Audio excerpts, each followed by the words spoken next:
So first we'll go over a bit of housekeeping. Audience members, in order to ask questions during breakout sessions, please raise your hand electronically. So click on the reactions button in the lower part of your screen, and then you'll see this option and click on raise hand. When you are called on, please unmute yourself. And finally, after you have asked your question, no comments, please, just questions. After you've asked your questions, you can lower your hand. Please do remain muted unless you've been called on to ask a question. In order to see a speaker clearly, click on the view button in the upper right corner and then select speaker rather than gallery from the drop-down box. Okay, got that done. Please do mute yourselves. To enlarge pictures of the ASL interpreters or for other tech help, please return to the main room for brief instruction. Once again, if you would like 1 hour of PD credit for this session, you can sign in and out with this QR code or use the link that Lana is putting in the chat.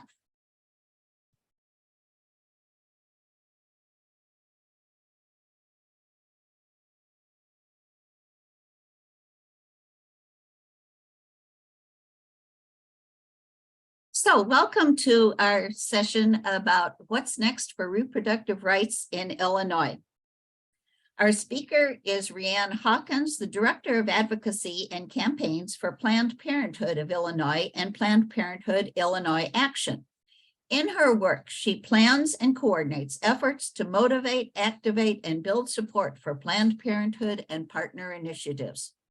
Since joining Planned Parenthood in 2016, Rianne has been involved with the efforts to pass a number of reproductive health care initiatives, including passage of the Reproductive Health Act and passage of the Equal Rights Amendment, both of which were done in close collaboration with the League of Women Voters of Illinois. Rianne lives in Springfield with her husband, Neil, and her 2 children, Hazel and Walter. Welcome, Rianne. Well, thanks so much, Jean. And I am so happy to be here with you all. I am going to share my screen and we'll get going. Okay, so hopefully you can all see my lovely slideshow that I spent so much time working on. Looks great. Great, perfect. So I'm here to talk to you all about what's next for reproductive rights here in the state of Illinois. And I'm so happy to be joining with all of my friends here at the League of Women Voters of Illinois. I actually am a league member. I am the founding president for the Springfield Area League. And I'm happy to say that my mom is still very much involved in the Springfield Area League as well. So first off, Jean did a wonderful job. I'm going to repeat everything that she said about myself. I want to just give you just a brief overview. My name is Rianne Hawkins. My pronouns are she, her.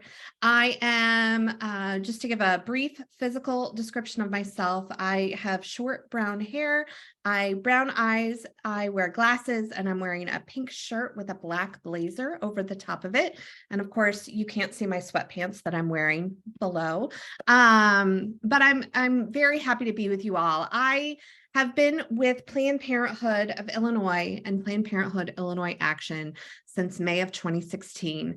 And it's been quite a ride, from going from thinking that we were going to elect the first female president of the United States, which has always been an ambition of mine for a long time, to everything that's happened since then, and the attacks that have consistently happened on reproductive rights. I am happy to be in this work with you all, happy to partner with the League of Women Voters. Like Jean said, I am Zooming to you from Springfield, so I just want to do a brief land acknowledgement. Just to set the stage here, I want to acknowledge that we all are sitting on stolen land from Indigenous peoples, and I personally am coming to you from the stolen land that was the land of the Peoria and Kaskaskia tribes, which is now known as Springfield and Sangamon County. So just wanted to add that as well as an acknowledgement. So Planned Parenthood in Illinois has three major parts. The first part, which you may be very familiar with, is we are a trusted healthcare provider. We are the largest provider of reproductive and gender-affirming healthcare in the state of Illinois. We have 17 health centers throughout the entire state, and we serve roughly we serve roughly 75,000 patients in the state of Illinois. Those numbers have changed in the most recent years, and we'll get into that a little bit more as to why that's happened. The second kind of stool or leg of our stool is informing and educating the community. We have a very robust sex education department that goes into public schools and does sex education throughout the state of Illinois. They are a very active team and a very important part of our work to make sure that young people have the knowledge and that they need in order to lead healthy lives. And then the last part is where I come in. I work on the advocacy and political action side under Planned Parenthood Illinois Action. And our work at PPIA supports the other two entities. And all of our advocacy work, whether it's done in coalition with groups like the League of Women Voters, or if we're advocating specifically for our patients, it all circles back to what's best for our patients here in the state of Illinois. I want to start off by thanking everyone here for being a partner. We have a long history of working together, and I'm very, very proud of that. Just in the brief time that I've been with Planned Parenthood, the League of Women Voters has been an important partner in our work in a number of different initiatives that we've passed in the Illinois General Assembly, including the passage of House Bill 40, which repealed our trigger language in our Illinois state law that would have made Illinois an anti-choice state should Roe v. Wade was overturned. We did that in 2017. We are the smartest people in the room. Let's be honest here. We saw in 2017 what was going to happen in 2022, and we took action together, and I'm very proud of that. Then we followed that up in 2019 with passage of the Reproductive Health Act, the repeal of the Parental Notice of Abortion Act, which was the last major restriction that we had on our books in terms of access to safe and legal abortion here in the state of Illinois, the passage of the Equal Rights Amendment. And if I could just get a little shout out here, that picture is my mom, the Springfield League member, my mom, DJ Hawkins, speaking at the ERA rally here in Springfield. I had to convince her that she is a good public speaker, and she represented you all very well at that rally. And many, many more things. Passage of the Keeping Youth Health and Safety Act. You all have been an important partner in this work, and just want to acknowledge that and thank you all for everything that you've done to support us. So let's get into the nitty gritty. The current state of abortion access here in the state of Illinois. This map is from a group called the Guttmacher Institute, and they look at the state of abortion access. They do a number of different things, but this particular map looks at the state of abortion access throughout the entire country. As you can see, Illinois is in this map a blue island. Every single state around the state of Illinois has some kind of restriction on abortion access in it. And if you look, we're one of the few states coast to coast in the middle of the country where we have abortion access as well. So what does that mean?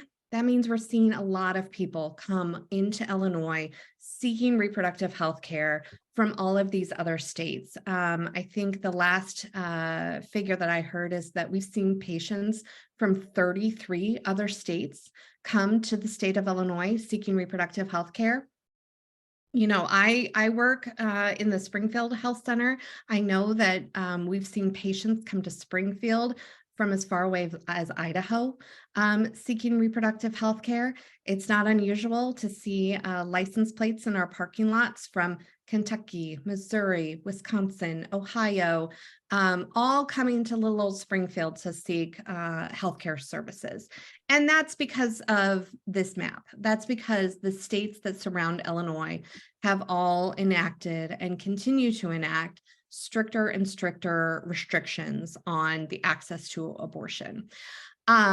This is due, of course, to the Dobbs decision that came down back in June, which reversed Roe versus Wade. And what that did is it turned the right to privacy back to the states. As a result, a lot of states answered that. We in Illinois answered that by expanding abortion access. Other states answered that by restricting abortion access. And so that's why we're seeing so many people come to the state of Illinois. Unfortunately, we saw this coming. Planned Parenthood of Illinois, we saw this coming, and we've made plans to absorb that extra patient load. We've done things like expand our health centers, so opening up health centers along the Wisconsin and Indiana borders with our Waukegan and our Flossmoor Health Center. We've also expanded our telehealth options, so people that have a verified Illinois address can still visit Planned Parenthood through telehealth. And then we've expanded our current offerings at health centers. Like just recently, last fall in Champaign, we've started offering surgical abortions. So all of that is done so that we are able to absorb that extra patient load that is coming into the state of Illinois. We had just a tiny setback. I don't know if some of you saw, it was about a month ago or so. Unfortunately, we had a firebombing at our Peoria Health Center. So we are down one health center now because Peoria is closed. There was extensive damage to that health center, and we can, I'd be more than happy to talk about that more later in the Q&A portion. But so far, we're able to absorb that extra patient load. Our friends in St. Louis, of our partners in the St. Louis affiliate, which they have 6 health centers on the Missouri side and 1 health center on the Illinois side, are seeing up to a 2-week wait for abortion care at their Fairview Heights facility. So, it's while Planned Parenthood of Illinois has been able to absorb that extra patient load, Fairview Heights, which we know is right on the border there between Missouri and Illinois, they're starting to see increased patient wait times. So this is something that's happening. This is something that we are all dealing with now. I already said all this, but this is a map of all of our health centers throughout the state of Illinois. The Fairview Heights Health Center belongs to our friends at our St. Louis affiliate, but that is not reflected on the map, but is an important part of abortion care here in the state of Illinois. I'm sorry to say all this might change very, very soon, and I'm sure you're all going to have questions after I tell you what is happening at the federal level. Some of you may be aware of this, some of you may not. There is currently a federal case in the state of Texas that is challenging the FDA approval of one of the pills in the 2-pill regimen for medication abortion. Medication abortion is how the majority of people access abortion. Now I think it's over 50. No, it's much higher than that. Over 70% of people are able to access abortion care through medication abortion. It is safe. It is effective. It is a 2-pill regimen. And there is a court case, a very politically motivated court case that is happening in Texas right now that could pull one of those 2 medications off the market, in which case it would affect abortion care nationwide. This is a federal case. It involves federal agencies.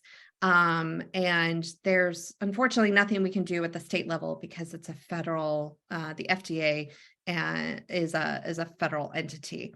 It would change the way that medication abortions are administered nationwide, even in states where abortion is legal.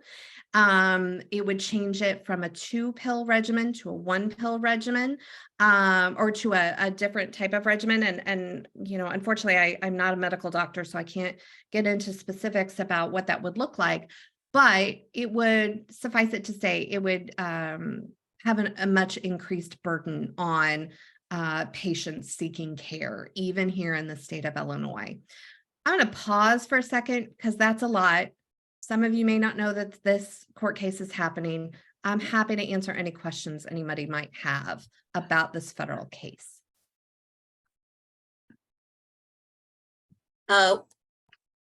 This is not about the federal case, but we did have a question. What's the difference between protective, very protective, and so on? Oh, in the map? Yeah. Yeah, we can go back to the map. Okay, so it varies depending on the different kinds of restrictions that are enacted in these different cases or in these different states. So in some states, there's a mandatory waiting period. In some states, there is additional parental consent that is involved around having a minor be able to obtain a safe and legal abortion. In some cases, there's things like mandatory sonograms and different types of restrictions there. We don't have those restrictions here in the state of Illinois. That's why we're bright blue. Okay. So it varies from state to state. Thank you. If anyone else has any questions, please raise your hand electronically. Otherwise, we'll let her carry on. Yeah. Everything seems to be very clear so far. Thanks, Rianne. Great. I'm happy to answer questions at the end. This federal lawsuit has kind of been flying under the radar, but it will have a massive impact even in states where abortion is legal. And so if you do think of questions, happy to answer them at the end for sure.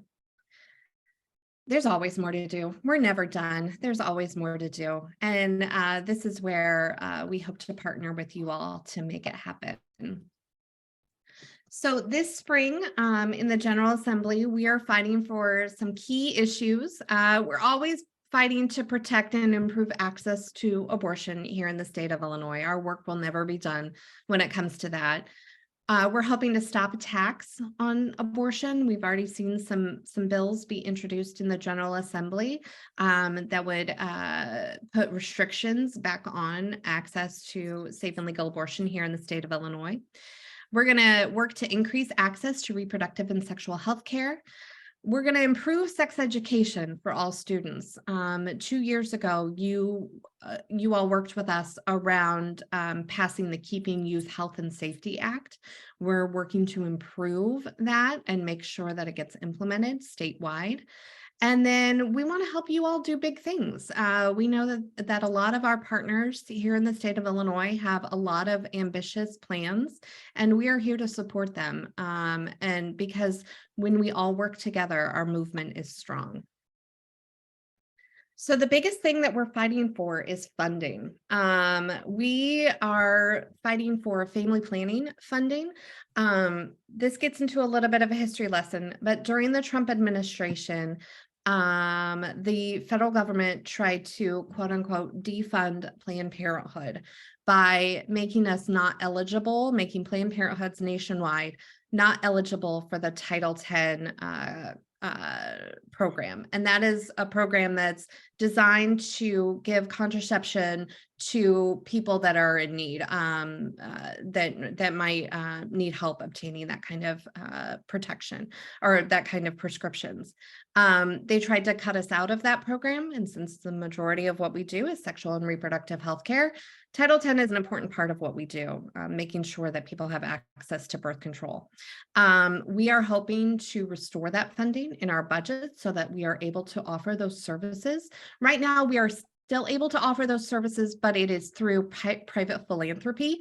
That can only last for so long. We're going to need some help in making sure that that program is able to continue far into the future, and we're able to serve all Illinoisans that need that additional financial assistance in getting birth control. And then the second part is we're going to fight for funding for implementation for the Keeping Youth Health and Safety Act. Just as a reminder, KESHA, as we call it internally in my office, is 2 years ago, we passed a bill in coalition with the League of Women Voters that set the statewide standards for personal health and safety education for grades K through 12. And sex education for grades 6 through 12. What we found out since that bill has been passed is that 70% of school districts in the state of Illinois have chosen not to do any kind of personal health and safety and sex education in their schools. They're just not doing it at all. And what we've heard from superintendents is that the reason why they are not is because they don't have funding in order to implement it. They don't have the money to be able to do the extra training of their teachers or to bring in an outside group to come into the schools and teach students according to the statewide standards when it comes to sexual and reproductive health care and personal health and safety education. So we are fighting to establish a grant program to help schools implement the Keeping Youth Health and Safety Act so that students statewide can receive this important education. I have a first grader and a fifth grader. And I can tell you that, knowing how to interact with your peers and how to have productive conversations that are respectful is crucial. It's something that we all teach at home, but having it reinforced in the school is extremely important.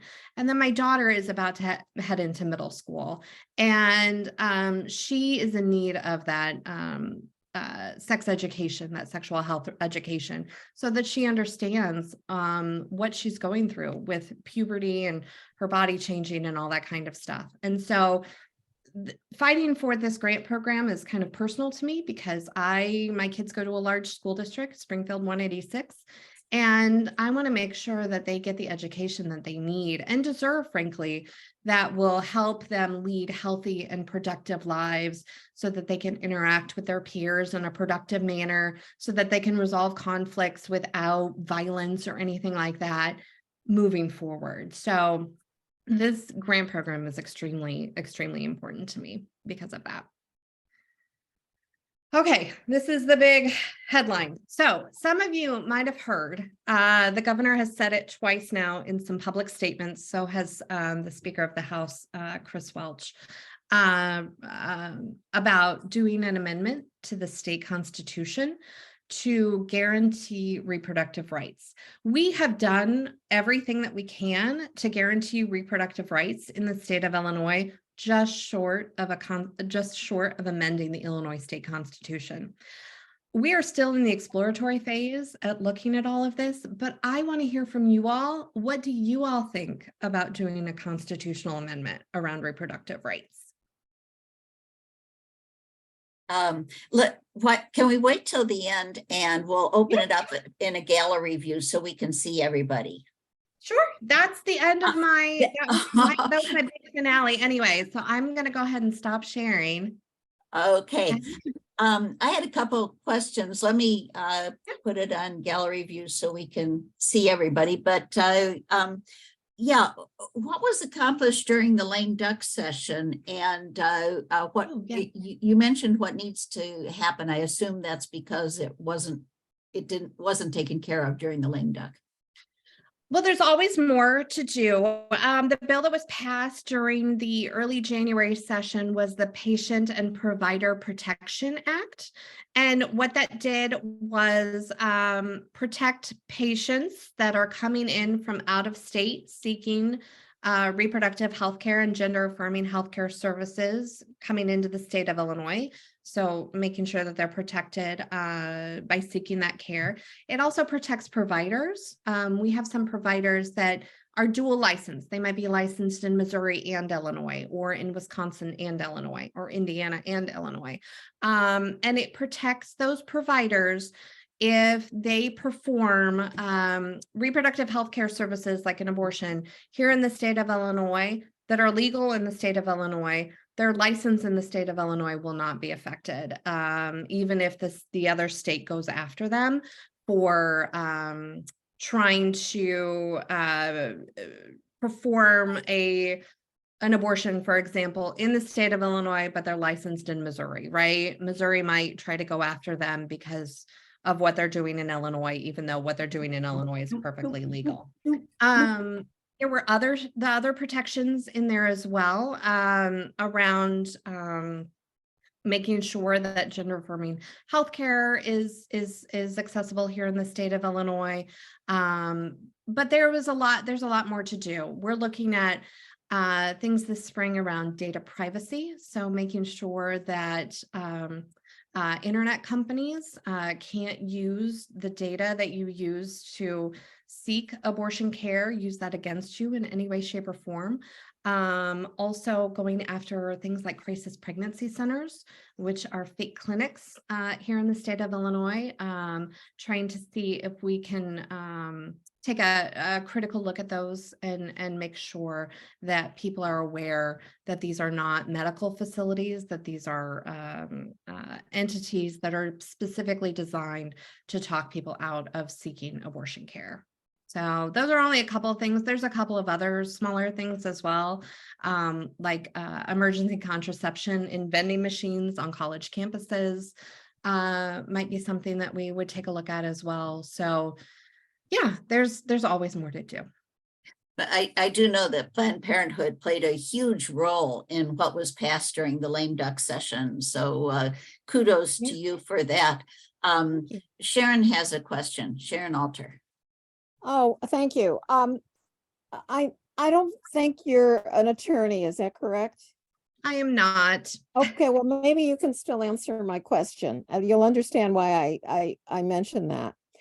In a number of other states, legislation is being proposed in those particular states, not to sound biased, but with Republican-dominated state legislatures, saying it will be illegal to travel to another state to have an abortion.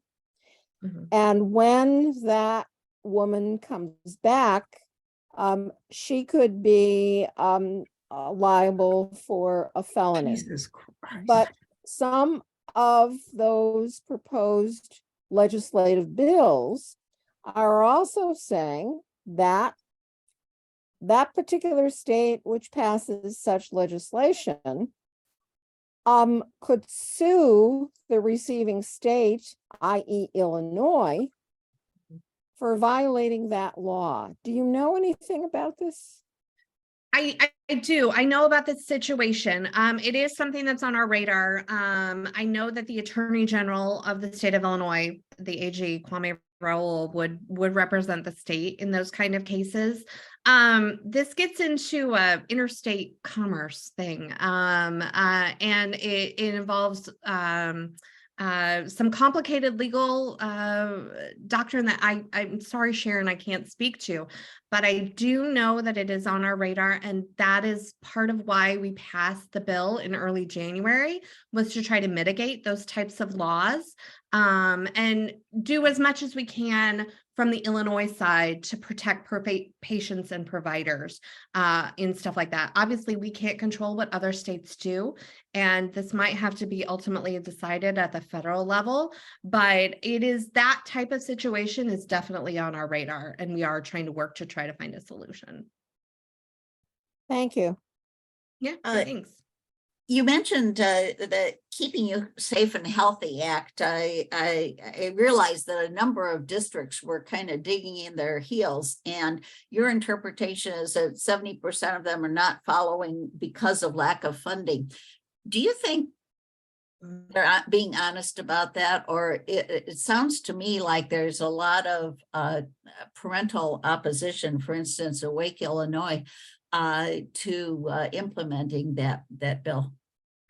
So the 70% number comes from a study that was done by the State Board of Education. And so they surveyed school districts throughout the state of Illinois and asked them to let the State Board of Education know what they're doing around that. The numbers that came back and that were reported out from the state board were 70% said that they're not doing any type of personal health and safety education. So that's where those numbers come from. There is, in the Keeping Youth Safe and Healthy Act, there is a parental opt-out. That's always been a part of the bill. So if a parent feels strongly that their child should not have that type of education, they do have the option to opt them out. But obviously, we feel strongly that children need this type of education in order to keep them safe, in order for them to be able to interact in a productive manner, in order to notify a trusted adult should abuse be occurring, and also be able to understand what's going on with their emotions and with their bodies as they get older. Now, I want to stress that all of this education is age appropriate. It's age appropriate. And so in the earlier grades, it's how to interact with your peers and your friends, and not to, if there's a disagreement, not resort to things that are not productive, like hitting and that kind of stuff. As it gets older and children are able to understand a little bit more, especially in the upper grades, 6 through 12, where sex education comes into play, it's age appropriate when it comes to that. So I just want to stress two things. Number one, it's age appropriate. And number two, parents have always and will continue to always be able to opt their children out if need be. And I think most people on this screen understand that. I'm afraid there's a disinformation campaign out there about it. Janet Kraft, you have a question. Yeah, hi. Excuse me. I had the same reaction to the 70%. And I think just sort of reading some of the local letters to the editor and so forth, I think parental opposition, really fed into that quite a bit. You would ask a question, if I can sort of segue to that, about a constitutional amendment. I think there's probably a lot more opposition that is, to both sex education as well as abortion. So I think it should take a lot of consideration, if we embark on that. I appreciate that. Yeah. To follow up on Janet's comment, I think we've seen how difficult it was to get the fair tax passed in when it was open to the public to vote in the general election. And it could be super challenging to get this in the Constitution as well. Yeah, I appreciate that. Sharon? I agree that one should be cautious with this possibly proposed amendment. And this is not a partisan, it's a nonpartisan comment. Oh, yeah. The point is that not only could it be difficult to pass, but just having it on the ballot could impact election contests, bringing out the opposition in what could be opposition to the amendment, which could have a particular impact on election outcomes, especially close ones. I appreciate that perspective. Thank you.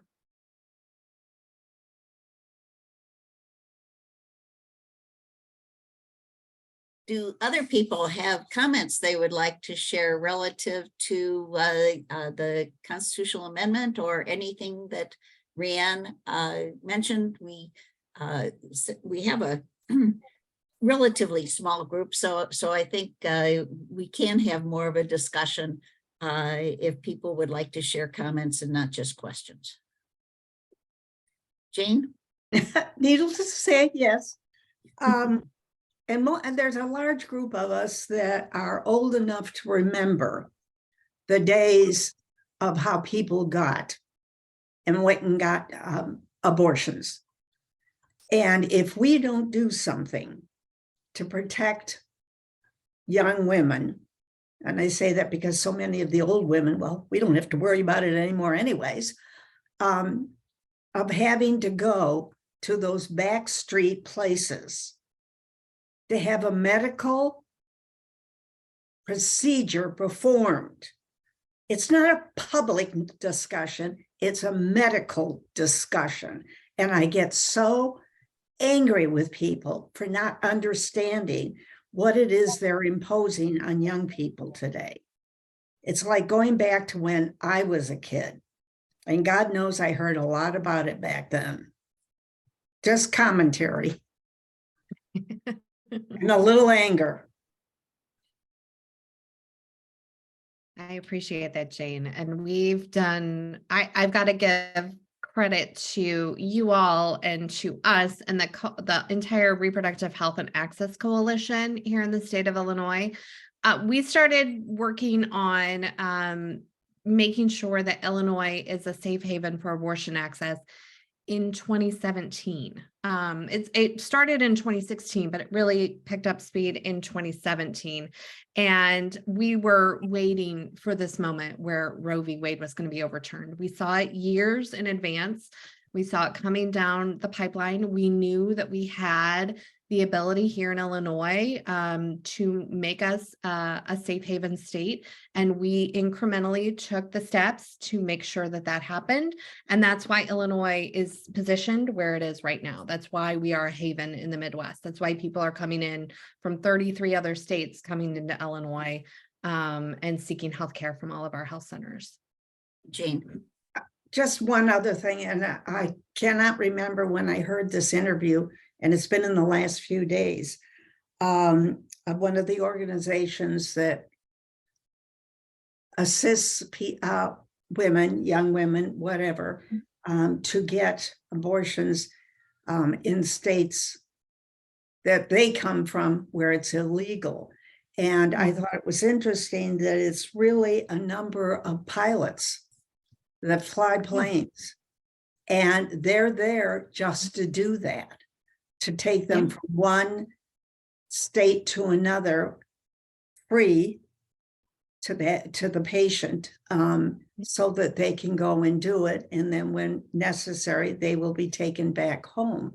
And they do it in their small airplanes. And I knew nothing about it when I heard this the other day, and I thought, I am really impressed. Yeah, that program is here in Springfield. It's based at the Springfield Airport. Right. I mean, 90% of your pilots are men. Mm-hmm. There are a few women, but generally they're men and they do this without a charge. And flying airplanes is not cheap. Yeah. I was very impressed when I heard about it.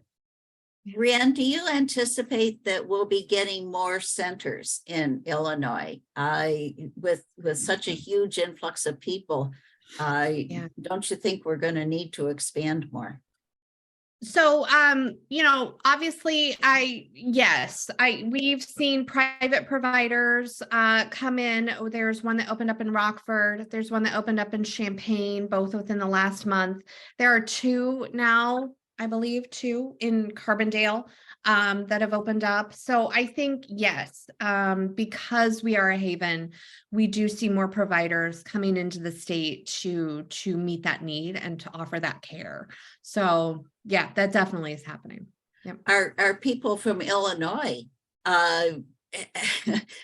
needing to wait now because so many other people are coming in? That's a really great point. We are not seeing that phenomenon at Planned Parenthood of Illinois Health Centers, but they are in Fairview Heights with our sister affiliate in St. Louis.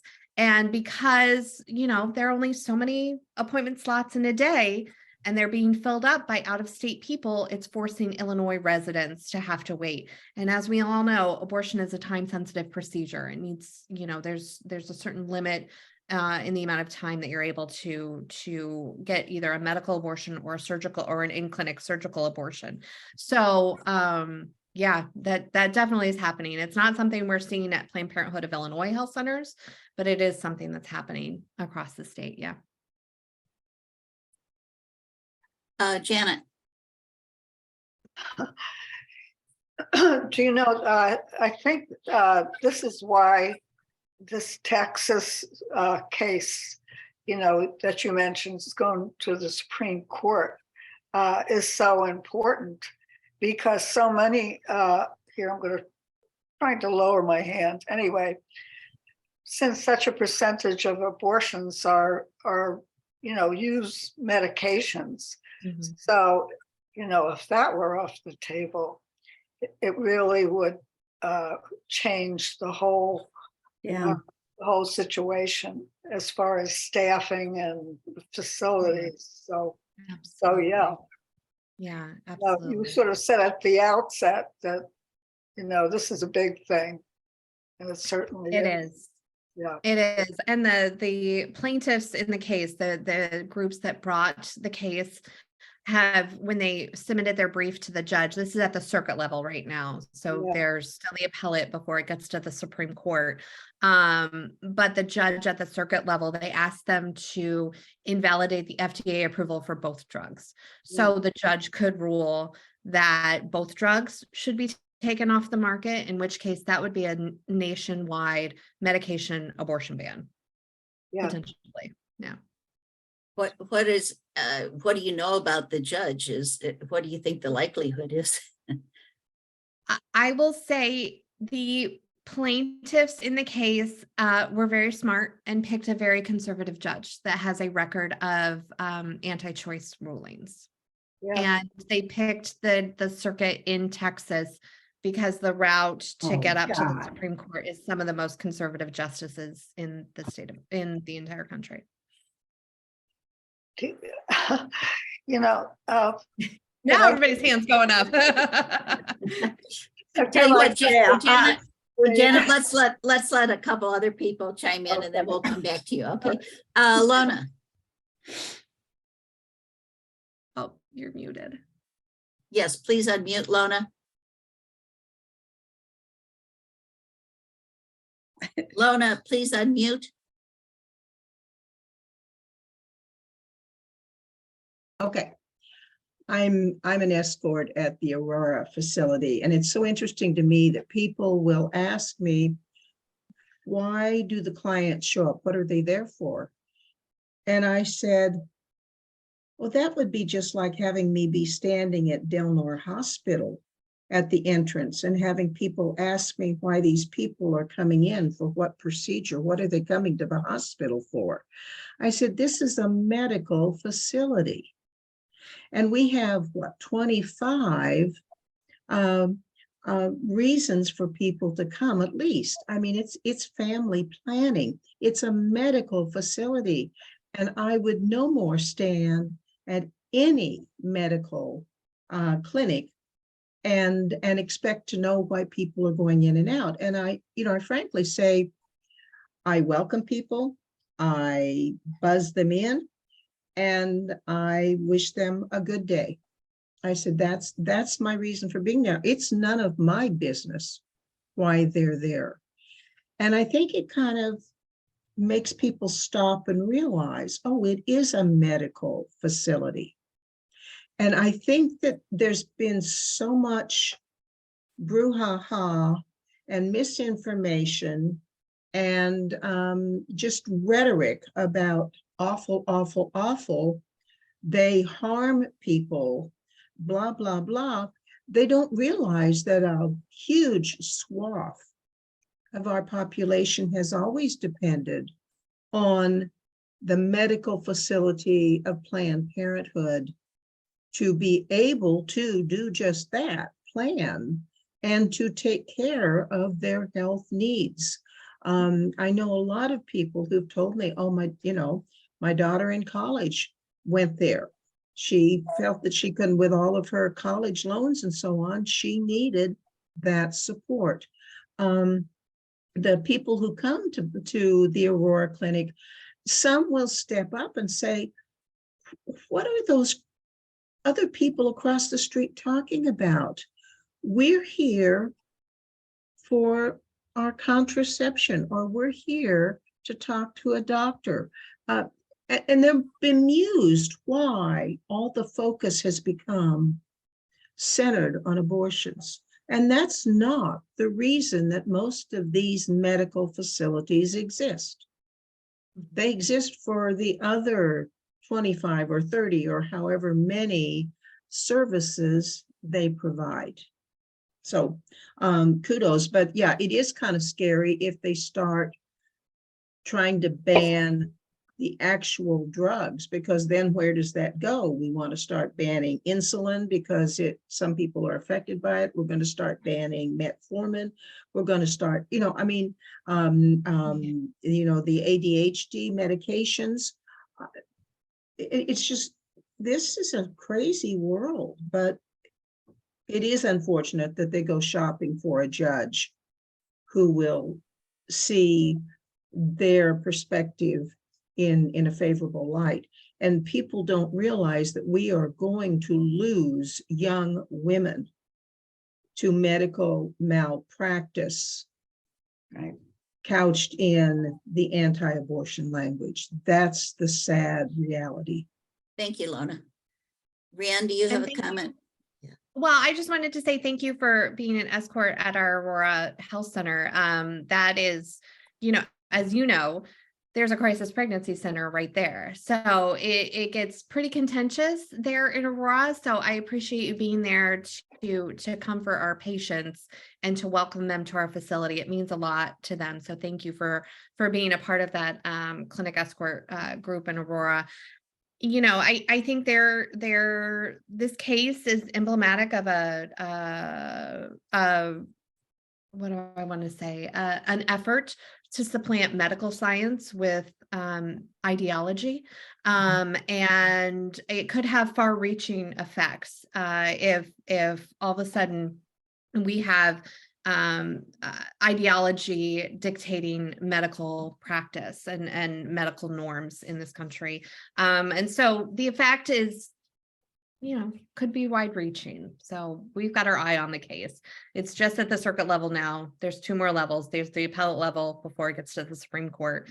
We saw with the Texas SB 8 case, what happened was a similar thing where it was upheld at the circuit level, upheld at the appellate level, and then the Supreme Court decided not to take the case, and therefore Texas SB 8, the bounty hunter law in the state of Texas, that's why it's law today still.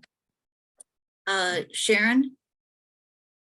A number of states other than Illinois, anti-abortion states, let's be specific, their medical schools are not teaching the abortion procedure in compliance with that particular state law. And gynecologists are, practicing gynecologists are fearful not of malpractice, but of being charged with a felony.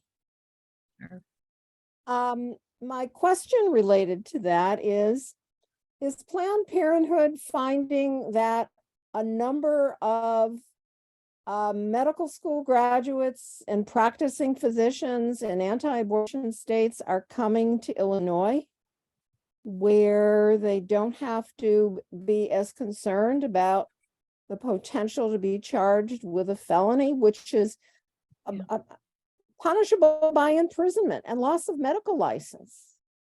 Yeah.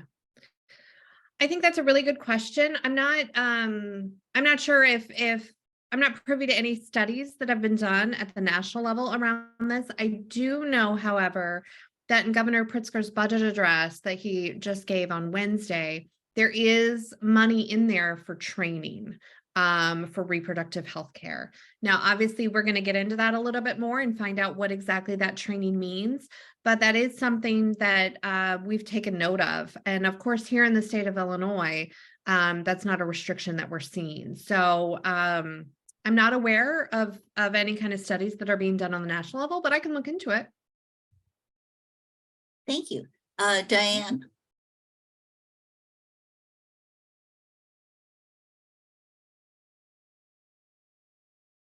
Yes, I'm from Rockford, and we have gone 10 years without a center that we always used to have. And so yes, and my question to you is, I don't think these are Planned Parenthood. Maybe Planned Parenthood is involved with it, but I think it's private. And so when somebody was speaking before about with Planned Parenthood, there's so many things that you offer at a center in terms of a woman's health. But when with these private centers that have come, like two have come into Rockford. One is a medical facility where only a medical or through the pill taking is a woman can go, and the other one they're developing as we speak, building the infrastructure for it inside the building that they bought, and that will be that will be a surgical. So my question to you is, Planned Parenthood involved in either one of those? I don't think so. We are not. We are aware of it. I was aware of one of them. I wasn't aware that there were two, but I'm very happy to hear that. You know, we are the largest in Illinois, but we're not the only. And so, you know, we obviously have a strong advocacy arm, which is the part that I work for, that we've worked to provide the atmosphere where these private providers can come in. And I'm very happy to hear that the Rockford area is going to have those services, even though it's not under the banner of Planned Parenthood. People will still be able to seek care there at the state line area. And just my in-laws all live in the Rockford area, so I'm very familiar with Northwest Illinois and love you all up there. Yes. And love what you do.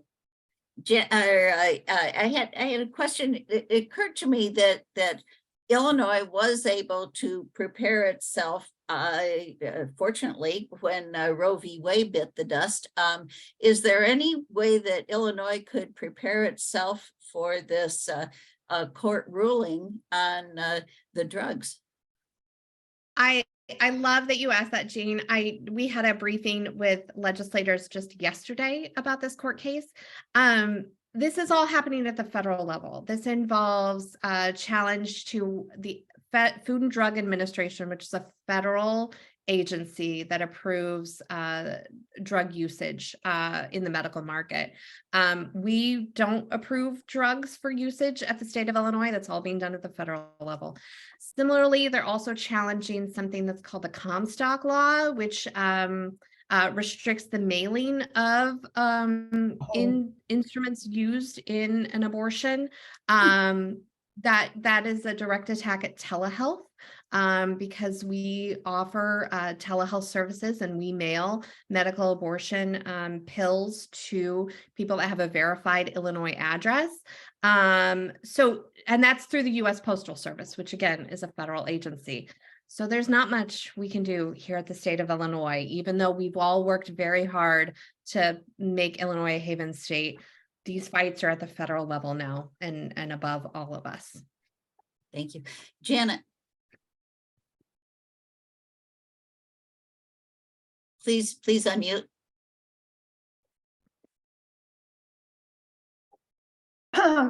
Was just mentioned about other organizations offering, reproductive health services. Well, the federally qualified health centers do.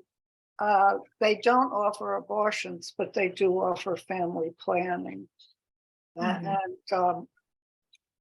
I'm very familiar with those. Where I retired from, the VNA Health has a number of facilities that that has family planning. Yeah, and thank you. You're in the Aurora area then, VNA, yeah. Yeah. Sharon. I don't have a question. I just have for your information. The Comstock Act that you referred to is from the early 1870s. I mention that because are we moving forward? Are we staying stable or moving backwards? The Dobbs decision, majority opinion, cited state laws from the 1800s. This is an amazing time we live in.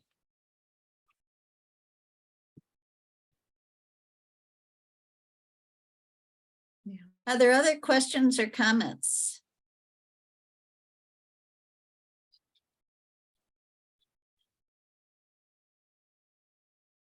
So Rianne, do you feel hopeful? Do you, Yeah. what, and if so, what keeps you hopeful?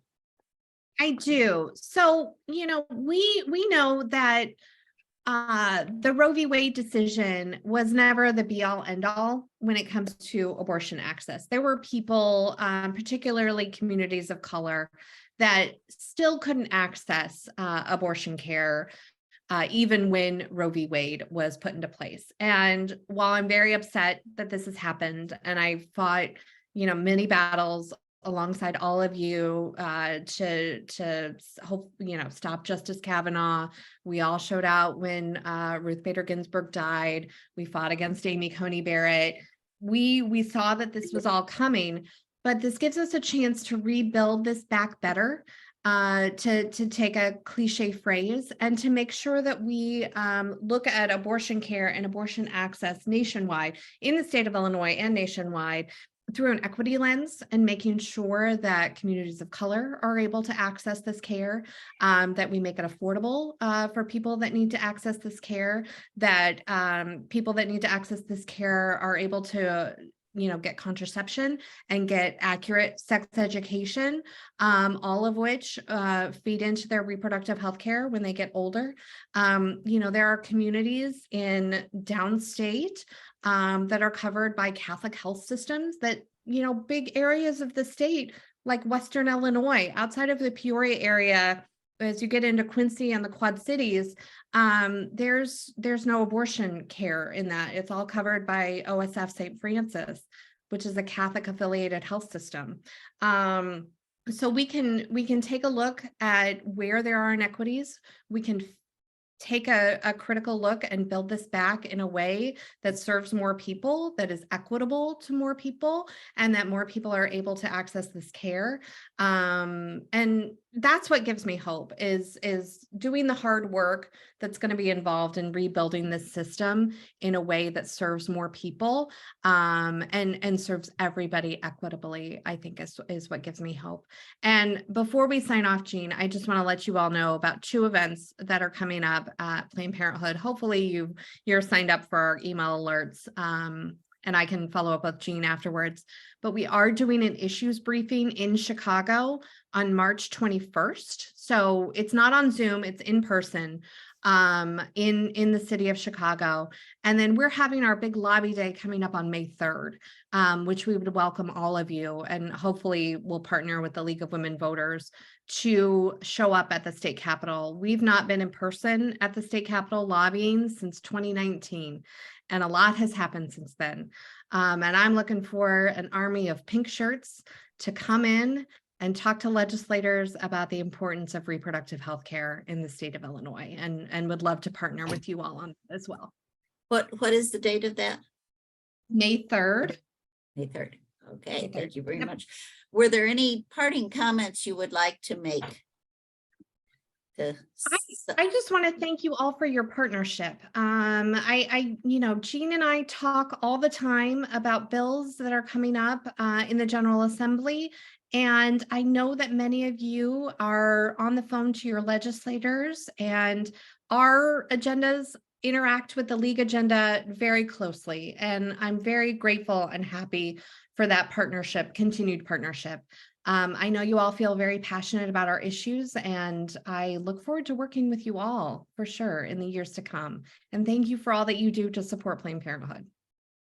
Well, thank you very much, Rianne, and thank you all for attending this session.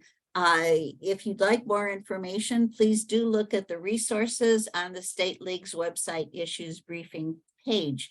And once again, if you're only wanting 1 hour of credit for if you're a teacher, then click on the QR code to sign out, or use the link that Lona is putting in the chat. And during the break, you're going to have a half hour this time. The final session starts at 2 o'clock in the main room. And another video will be shown describing local league advocacy efforts. And you will be able to converse with others using the chat function in the main room. So thank you again for joining us today.